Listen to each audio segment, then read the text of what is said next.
खुदा बाप और बेटे और उल कुदुस के नाम से आमीन। अजीज़ो, आइए हम खुदावंद अपने खुदा का शुक्र करें जिसने आज का ये खूबसूरत दिन हमारी ज़िंदगी में बढ़ा दिया। तो आइए अजीज़ो, हम इस दिन का आगाज़ बाइबल मुक़द्दस की तिलावतों से करें। आज की पहली तिलावत इर्मिया नबी का सहीफ़ा, उसका 26वां बाब, पहली 9 आयात।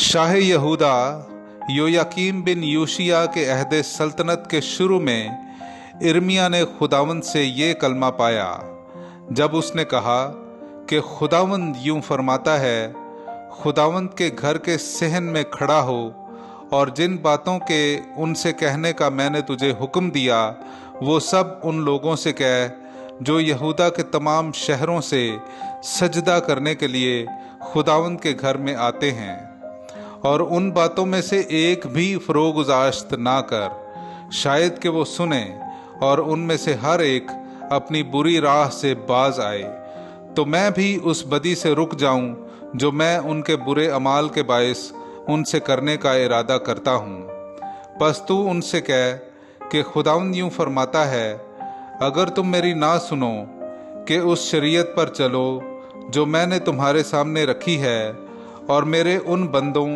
यानी अंबिया की बातें सुनो जिन्हें मैं बर वक्त तुम्हारी तरफ भेजता रहा पर जिनके तुम शनवा ना हुए, तो मैं इस घर को शैलों की मानिद करूँगा और इस शहर को ज़मीन की तमाम कौमों के लिए बाइसे लानत ठहराऊँगा।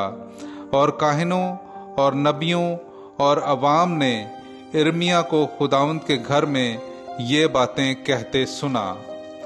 जब इर्मिया उन सब बातों के कहने से फारिग हुआ जिनका खुदावंद ने उसे हुक्म दिया था कि सारी उम्मत से कहे, तो काहिनों और नबियों और अवाम ने उसे पकड़ा और कहा, यकीनन तू मरेगा।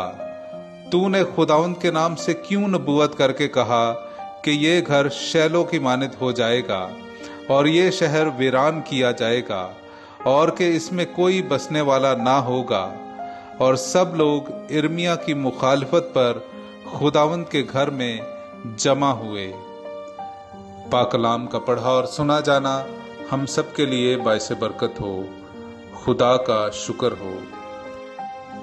मेरे अजीज़ों, आइए हम खुदावंद अपने खुदा की हम्दो तारीफ में पढ़ेंगे ज़बूर नंबर 69, उसकी 6ठी, 8वीं से 10वीं और फिर 14वीं आयत।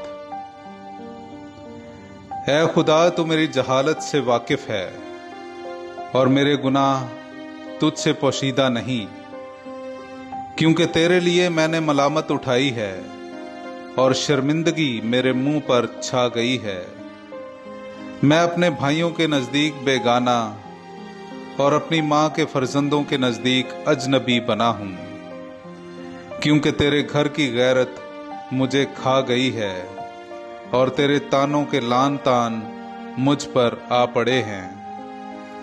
लेकिन ऐ खुदावंद, तुझसे मेरी दुआ है, कबूलियत के वक्त ऐ खुदा तू अपनी अजीम शफकत से और अपनी लगातार मदद के जरिया से मेरी सुन। पाकलाम का पढ़ा और सुना जाना हम सब के लिए बाइसे बरकत हो। खुदा का शुक्र हो। मेरे अजीज़ों, आइए हम आज का अंजीली इक़्तिबास सुनते हैं। मुक़द्दस मत्ती की अंजील, उसका 13वां बाब, 54वीं आयत से लेकर 58वीं आयत तक। और अपने वतन में आकर उसने उनके इबादत खाने में उन्हें ऐसी तालीम दी कि वो सब हैरान हुए और कहने लगे कि ऐसी हिकमत और मौजज़े उसने कहाँ से पाए। क्या ये बढ़ई का बेटा नहीं और उसकी माँ का नाम मरियम और इसके भाई याकूब और यूसुफ और शमाउन और यहूदा नहीं, और क्या उसकी सब बहनें हमारे यहाँ नहीं। फिर ये सब कुछ उसने कहाँ से पाया। और उन्होंने इसके सबब से ठोकर खाई। लेकिन यीशु ने उनसे कहा कि नबी अपने वतन और अपने घर के सिवा और कहीं बेइज्जत नहीं होता। और उसने उनकी बेइत्तेकादी के सबब वहाँ बहुत मौजज़े ना किए। पाकलाम का पढ़ा और सुना जाना हम सब के लिए बाइसे बरकत हो। خدا کا شکر ہو۔